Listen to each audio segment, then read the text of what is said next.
নমস্কার বন্ধুরা, আশা করি আপনারা সকলে খুব ভালো আছেন, সুস্থ আছেন। আমার আজকের রেসিপি হলো ডিনারের বা ব্রেকফাস্টের জন্য একদম হেলদি রেসিপি। আমি এই রেসিপি কিভাবে তৈরি করলাম সেটাই আপনাদের সঙ্গে শেয়ার করছি। ভালো লাগলে অবশ্যই চ্যানেলটিকে লাইক, শেয়ার ও সাবস্ক্রাইব করবেন, আমার পাশে থাকবেন। তার জন্য আমি একটা বাটি আর একটা কাপ নিয়ে নিয়েছি। আমি এই কাপ দিয়ে উপকরণটা মেপে নেব। আমি এই একই কাপ দিয়ে নিয়ে নিচ্ছি 2 কাপ আতপ চাল। যে কোনো ধরনের আতপ চাল এখানে নিয়ে নিলে হয়ে যাবে, কিন্তু সেদ্ধ চালটা অবশ্যই আপনারা ব্যবহার করবেন না। তারপর চালটাকে ভালো করে ধুয়ে সারা রাত বা 4-5 ঘন্টার জন্য ভালো করে ভিজিয়ে আমি রেখে দিয়েছি। তারপর তার জলটা ঝরিয়ে দিলাম আর একটা মিক্সিং জার নিয়ে নিয়েছি, তাতে পুরো চালটা আমি দিয়ে দিচ্ছি।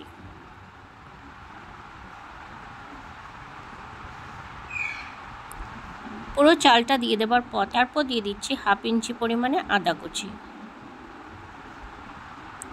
আর দিয়ে দিলাম 2টো কাঁচা লঙ্কা কুচি, আর দিয়ে দিলাম সামান্য নারকেল কুচি। দিয়ে সমস্ত উপকরণগুলো ভালো করে মিহি পেস্ট তৈরি করে নেব।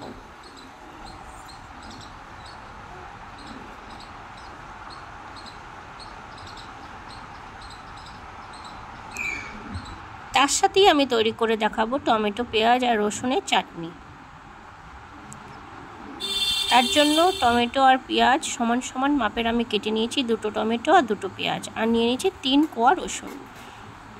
তারপর প্রথমে আমি উনুনে কড়াই চাপিয়ে দিলাম। কড়াইয়ে সামান্য পরিমাণে সাদা তেল দিয়ে দিলাম ফোড়নে 2টো বা 3টে শুকনো লঙ্কা আর রসুন। এখানে 5 কোয়া রসুন আছে। সামান্য একটু ভেজে নিয়ে কেটে রাখা টমেটো আর পেঁয়াজ কুচি আমি দিয়ে দিলাম। তাতে দিয়ে দেব সামান্য পরিমাণে নুন।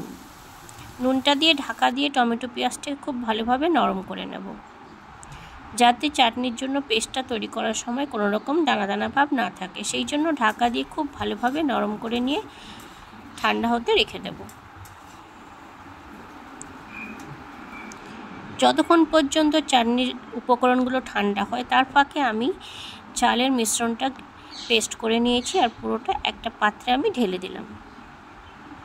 আমি পেস্ট করবার সময় খুব বেশি জল ব্যবহার করিনি।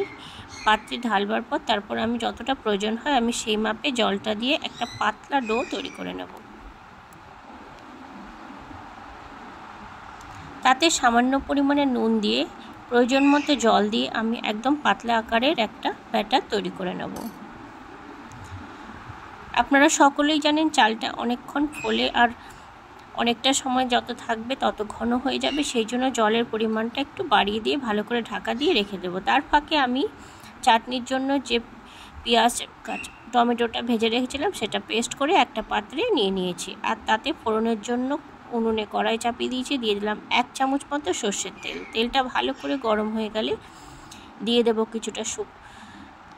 কিছুটা কারি পাতা আর সামান্য পরিমাণে সর্ষে।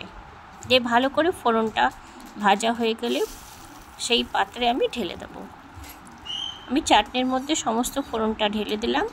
এবারে ভালো করে মিশিয়ে নেব। তৈরি হয়ে গেল আমার পেঁয়াজ আর টমেটোর চাটনি।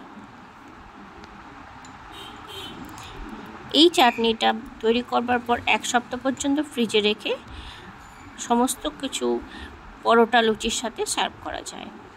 তারপর আমি ব্যাটারটা ভালো করে আরও একবার মিশিয়ে নিলাম। মিশিয়ে নিয়ে একটা চাটু গরম করে নিয়ে সামান্য তেল ব্রাশ করে ধোসার মতো 2 হাতা বা 1.5 হাতা দিয়ে আমি গোল করে পাতলা করে মিশিয়ে নিলাম। ভালো করে পাতলা করে ছড়িয়ে দেওয়ার পর ঢাকা দিয়ে 2 মিনিট মতো রেখে দেবো, যাতে চালটা সেদ্ধ হয়ে যায়। তারপর যখন নিচে থেকে প্যান ছেড়ে আসবে তখন আমি রুটি বা পরোটা যাই বলুন না কেন সেটাকে উল্টে দিয়ে আমি খানিকক্ষণ সেঁকে নিয়ে তারপর গোল গোল করে পেঁচিয়ে প্লেটে তুলে নিলাম। আপনাদের এই সহজ সাধারণ রেসিপিটা ভালো লাগলে অবশ্যই চ্যানেলটিকে লাইক, শেয়ার ও সাবস্ক্রাইব করবেন, আর ভিডিওটা অবশ্যই পুরোপুরি দেখবেন। এই রেসিপিটা পুরোপুরি হেলদি, একদম বিনা তেলেই তৈরি হয়ে যাবে। সেরকম কোনো রকম মশলা বা উপকরণ এতে দরকার পড়বে না। শুধুমাত্র চাল দিয়েই রাত্রে ডিনারের বা সকালের ব্রেকফাস্টের জন্য সুন্দর হেলদি একটা নাস্তা তৈরি হয়ে যাবে। আমি এইভাবে একে একে কয়েকটা তৈরি করে নিলাম আর প্লেটে সার্ভ করে দিলাম। তার সাথে আমি সার্ভ করলাম নিরামিষ 5 মিশালি তরকারি আর টমেটো পেঁয়াজের চাটনি। তৈরি হয়ে গেল আমার আজকের 1 কাপ চালের হেলদি ডিনার বা ব্রেকফাস্ট রেসিপি। ভালো লাগলে অবশ্যই কমেন্টে জানাবেন। ধন্যবাদ।